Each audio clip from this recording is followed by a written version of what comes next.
आवाज दूर दूर तक जानी चाहिए। जय श्री राम, जय श्री राम, जय जय श्री राम।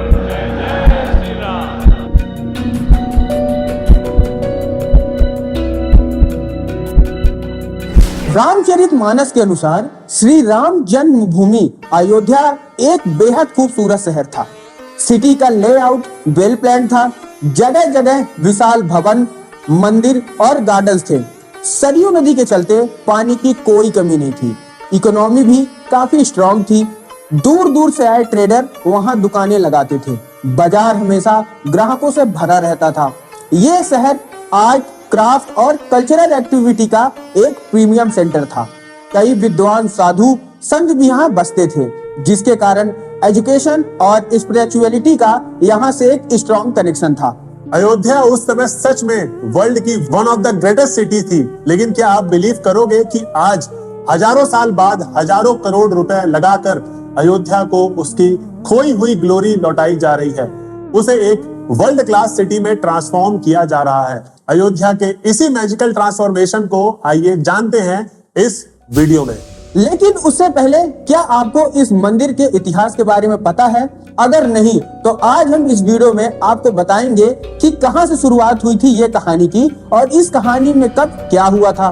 दोस्तों, भगवान राम के बैकुंठ जाने के बाद इनकी 44 पीढ़ियों ने अयोध्या पर राज किया। जब राम के पुत्र कुश अयोध्या के राजा थे तो इन्होंने भगवान राम की जन्मस्थली पर एक जन्मभूमि मंदिर के साथ कई छोटे छोटे मंदिर बनवाए थे। समय के साथ साथ इन दोनों मंदिरों की हालत जर्जर होती चली गई।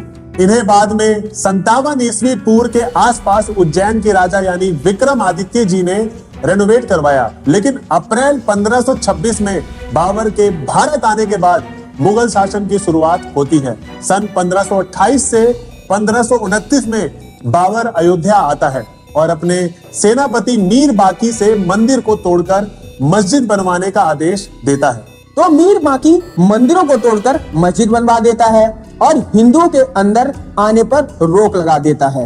और फिर लगभग 190 साल बाद यानी 1717 में अमेर के राजा जय सिंह द्वितीय मस्जिद के बाहर जमीन देकर आंगन में एक चबूतरा बनवा देते हैं, जहां पर रामलला की मूर्ति को स्थापित किया जाता है।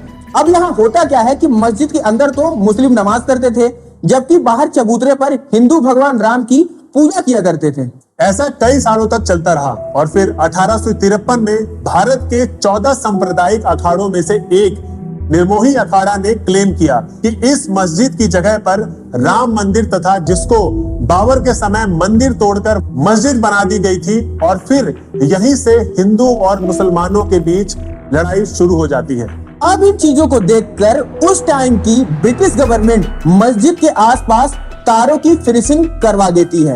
अब होता क्या है कि सन 1885 में निर्मोही अखाड़ा के महंत यानी रघुवर दास फैजाबाद डिस्ट्रिक्ट कोर्ट में राम चबूतरे पर छतरी बनाने के लिए अपील करते हैं, लेकिन उनकी अपील को खारिज कर दिया जाता है।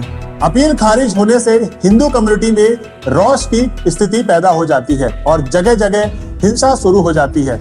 इस हिंसा में मस्जिद और राम चबूतरे के बीच बनी फेंसिंग के साथ साथ मस्जिद की दीवार को तोड़ दिया जाता है। ब्रिटिश गवर्नमेंट द्वारा दीवारों को फिर से बनवाने के साथ एक रूल बनता है कि मस्जिद को केवल जुम्मे की नमाज के लिए ही खोला जाएगा और फिर भारत देश के आजाद होने तक यही व्यवस्था चलती रहती है। लेकिन आजादी के 2 साल बाद यानी दिसंबर 1950 में सुबह होते ही हिंदू समुदाय द्वारा मस्जिद के अंदर घंटियां और शंखों की आवाज के साथ पूजा की जाती है, जिससे भीड़ एकत्र हो जाती है। हिंदुओं की भीड़ पूजा करने के लिए तो मुसलमानों की भीड़ इसका विरोध करने के लिए एकजुट हो जाती है और फिर एक के बाद एक विद्रोह की सिचुएशन बन जाती है। अब इतनी भीड़ में पुलिस भी कुछ नहीं कर सकती थी, तो वहां के डिस्ट्रिक्ट मजिस्ट्रेट के नायर इसकी जानकारी प्राइम मिनिस्टर ऑफिस को दे देते हैं। जब ये मामला दिल्ली पहुंचता है तो इस समय प्रधानमंत्री जवाहरलाल नेहरू थे। नेहरू जी पीएमओ ऑफिस से के नायर को एक आदेश पारित करते हैं कि जबरदस्ती करके किसी चीज को हथियाना गलत है।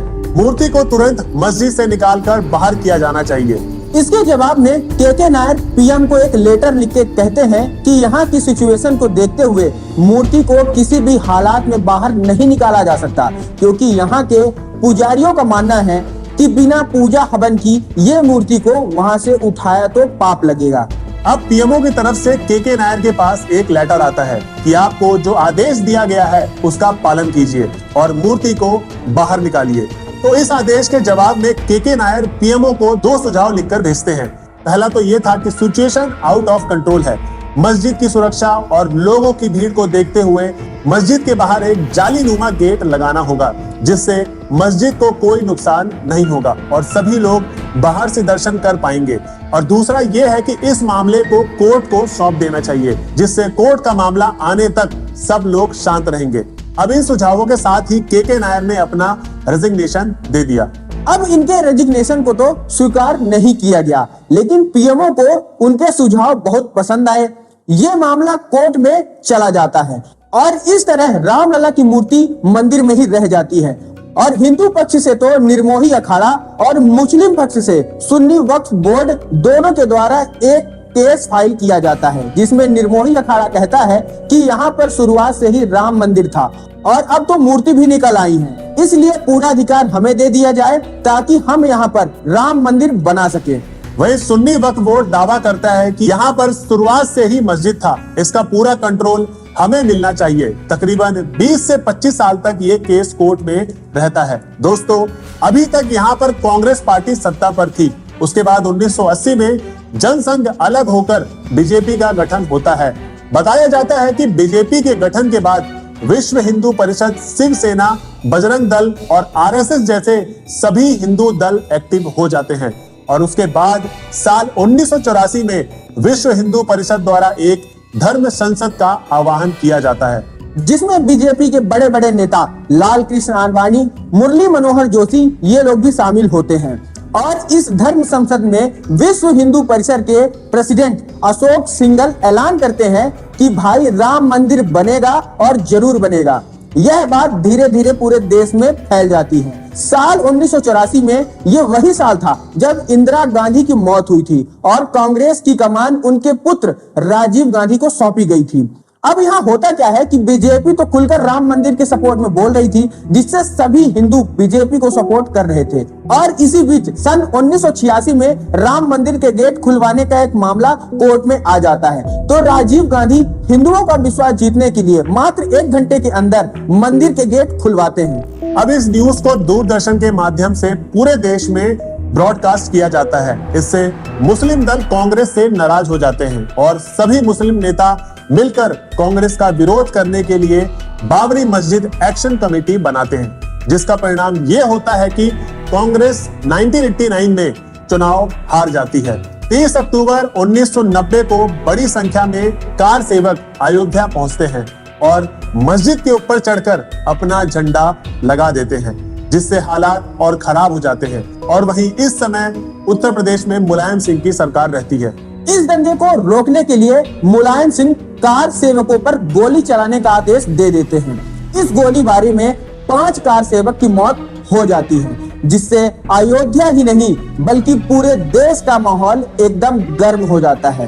उमा भारती, अशोक सिंघल और स्वामी वान देवी जैसे बड़े बड़े हिंदूवादी नेता अलग अलग दिशाओं से 5000 कार सेवकों के साथ गुस्से से भरे हुए हनुमानगढ़ी की ओर बढ़ते हैं। गुस्साई हुई भीड़ को देखकर पुलिस फायरिंग शुरू कर देती है, जिसमें कई कार सेवक मारे जाते हैं और फिर इनकी लाशों को रखकर विरोध प्रदर्शन किया जाता है और मुलायम सिंह यादव मुल्ला मुलायम टाइटल दे दिया जाता है। उसके बाद 6 दिसंबर 1992 को 2 लाख से ज्यादा कार सेवक अयोध्या पहुंचते हैं। इस समय बीजेपी के कुछ नेताओं पर अयोध्या आने पर रोक लगा दिया जाता है और यही वजह है कि उमा भारती सिर मुड़वाकर वहां पर जाती हैं ताकि उन्हें कोई पहचान न सके। और बीजेपी के बहुत बड़े बड़े नेता अयोध्या पहुंच जाते हैं। फिर ये भीड़ 5 बजे तक मस्जिद के तीनों गुंबद को तोड़कर मेन गुंबद की जगह पर एक छोटा सा मंदिर बनाकर रामलला की मूर्ति वहां पर रख देते हैं, जिस वजह से हिंदू और मुस्लिम लोगों के बीच दंगे शुरू हो जाते हैं और राज्य सरकार द्वारा की गई सारी व्यवस्था फेल हो जाती है। अब हजारों की संख्या में लोगों की मौत होती है और सेंट्रल गवर्नमेंट द्वारा यूपी में प्रेसिडेंटल रूल लगा दिया जाता है, जिसके बाद कल्याण सिंह मुख्यमंत्री पद से अपना इस्तीफा दे देते हैं। 2017 में इस केस की सुनवाई शुरू होती है और लगभग 2 साल के बाद यानी 9 नवंबर 2019 को 5 जजों की एक बेंच द्वारा इसकी रिपोर्ट आधार पर तकरीबन 2.77 एकड़ जमीन, मतलब आसपास कोई 3 एकड़ के पास राम जन्मभूमि ट्रस्ट को दे दी जाती है।